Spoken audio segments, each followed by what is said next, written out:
विधानसभा चुनाव के चलते कर्नाटक का सियासी पारा लगातार चढ़ा हुआ है। चुनावी मौसम में नेताजी एक दूसरे पर आरोप प्रत्यारोप की बारिश कर रहे हैं। वहीं कई नेताओं ने अपनी पार्टी को छोड़कर दूसरी पार्टी का दामन थाम लिया। इसी क्रम में टिकट न मिलने से नाराज होकर भाजपा छोड़कर कांग्रेस में शामिल हुए प्रदेश के पूर्व मुख्यमंत्री जगदीश शेट्टार ने अपनी पुरानी पार्टी पर जबरदस्त हमला बोला है। इतना ही नहीं, शेट्टार ने इस दौरान प्रधानमंत्री मोदी पर भी जमकर निशाना साधा है। भाजपा पर हमला बोलते हुए हुबली धारावाड़ से कांग्रेस प्रत्याशी ने कहा कि लिंगायत समुदाय के लोग हाल के घटनाक्रम के चलते असुरक्षित महसूस कर रहे हैं। बीजेपी के प्रदर्शन को कम से कम 25-30 विधानसभा निर्वाचन क्षेत्र में नुकसान भुगतना पड़ सकता है। अपनी पुरानी पार्टी भाजपा पर हमला बोलते हुए 6 बार के विधायक शेट्टार ने कहा कि उनका सिर्फ टिकट ही नहीं काटा बल्कि उनके स्वाभिमान को ठेस पहुंचाया है और क्षेत्र के लोगों का अपमान किया है। उन्होंने कहा कि मैंने कम से कम 6 महीने के लिए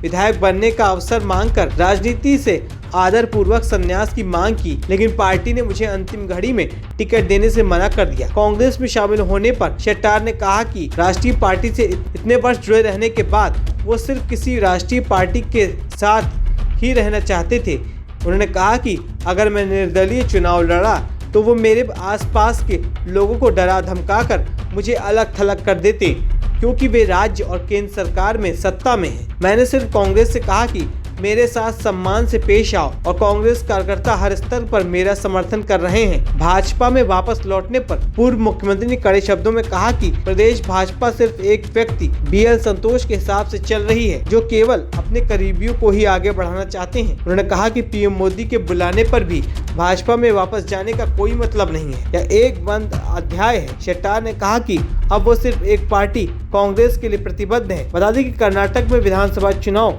2 हफ्ते बाद 10 मई को होगा। वहीं चुनाव के नतीजे 13 मई को जारी किए जाएंगे।